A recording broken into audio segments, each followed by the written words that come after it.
जों दा मिनिया बर' आदामोनखौहाय लोगो मोननो थांगासिनो दं। गोसोआनो मा बुंबावनो उसिग्लायनाय माने औ आदा औ एकदमबारे मानसिफोरा दा जेनेखि जुबुर फैदों नैबे गल्डेन जुबुलियावहाय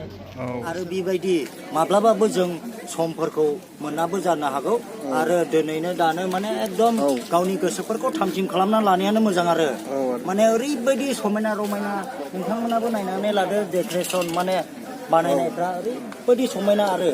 आरो माने हाजो मावरिया सिस्टेमबो बिथांमोना बानायनानै दोनदों डेक'रेसन नोंथांमोना बेयावबो गाखोनायनो हागोन आरो बैयाव नाहर माने फुख्रिबो एसे मोननै फुख्रि बानायना दोननाय जादों आरो बेवहाय जिरि जिरि बाज्रुमनाय दै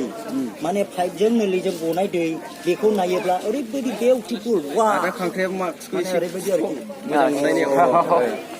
दे ओमफ्राय आदा खांख्राया माबाफोर होनबावो नामा देलाय होनना होला एसे होनबावनो माने आं दाखालिनो माखासे जुरिजेननाय डिक्लारेसन बानायजों माखासे उसुबिदानि थाखाय आं सफैनो हायाखै दिनैसो सफैदों आरो आं दिनै सफैनानै नुफैबाय मा दाखालिफोर फैयैया ओरैबायदि खहा जादों आंनिया बेखौ मोनदांफैदों आरो आं दिनैहाय नुफैनानैहाय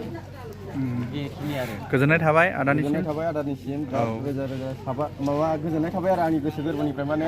अननाय आरो खुलुमनायखौ आं नोंथांनो जासिहरनाय जाबाय आरो ओमफ्राय बिदिनो लोगो मोनबाय थागोन माने दिनैसो फार्स्ट टाइम आं आदाजों लोगो मोनदों नालाय बिराद गोजोननाय थाबाय आरोखि ना मा होनो ओमफ्राय आरो दा सिङाव हाबनानै नायबावगोन ने आदा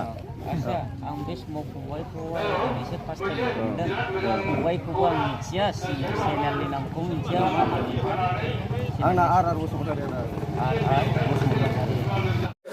दा आङो ब्रादार एसके बड' ब्लगखौ लोगो मोनदों बिथांखौ लोगो मोननानै बहुद गोजोननाय मोनदों आंनि चेनेलाव बिथांखौ बरायदों बेनिखायनो ब्रादारखौ एसे फंनैसो आंनि चेनेलनि थाखाय खावलायनाय थाबाय नोंनिया ओरैनो मा मोनलायथाय चेनेला बरगयारि अफिसियेल ना बरगयारि अफिसियेल नैबे ब्रादारनि चेनेला स' लोगोफोर माने आंनि जेसेबांनाखि भिउवार्सफोर ना आंनि बेसेबांनाखि अनजाग्रा आंनि बिदा फंबाय आफा बिब' बिनानाव साफ्रोमनिसिमबो आंनि अननाय आरो सिबिनायखौ सिगांथारावनो आंनि एसके बड' ब्लग इउटुब चेनेलनिफ्राय आं जासिहरग्रोनाय थाबाय बेजों लोगोसे आंनि जेसेबांनाखि भिउवार्स साबसक्राइबारफोर नै बिथाङा नैबे ब्रादार मा चेनेल होनदोंमोन बरगयारि अफिसियेल बिथांनि चेनेलखौबो एसे सापर्ट खालामलायना होदो बिथांनि चेनेलाव थांनानै बिथांनि बेबायदिनो भिडिअफोरखौ नायनो हागोन आरो बिथाङाबो बेबायदिनो मोजां कन्टेन्ट एबा मोजां ब्लग भिडिअ लाबोयो नोंथांमोना निस्सय बिनि चेनेलाव थांनानै नायोब्ला नुनो मोनगोन जाहाथे बेबो गोदानसो बे हिसाबैनो नोंथांमोननि अनसायनाय नांगौ बे हिसाबैनो जोङो बर'जों बर' गावजों गाव जोङो अनलायनानै होयोब्ला जोङो बिराद मोजां मोनगौ बे हिसाबैनो नैबे ब्रादारनि चेनेलावबो थांनानै नायहैनो हागोन आरो बेजों लोगोसे नायनानैल' नङा बेजों लोगोसे साबसक्राइब खालामनानै होनो हागोन आरो खाथियाव थानाय बेल आइकनखौबो माने दाबायनानै होनो हागोन लोगोफोर जाहाथे नैबे ब्रादारनि गोदान भिडिअ आपल'ड खालामनाया नोंथांमोननि सिगांग्रो माने नटिफिकेसन मोनहैयो बेनिखायनो आंनि जेसेबांनाखि भिउवार्सफोर खावलायनाय थादों नैबे ब्रादारनि चेनेलावबो थांनानै नायहैनो हागोन गोजोननाय थाबाय ब्रादारनिसिम आरो आंनि भिउवार्सफोरखौबो खावलायो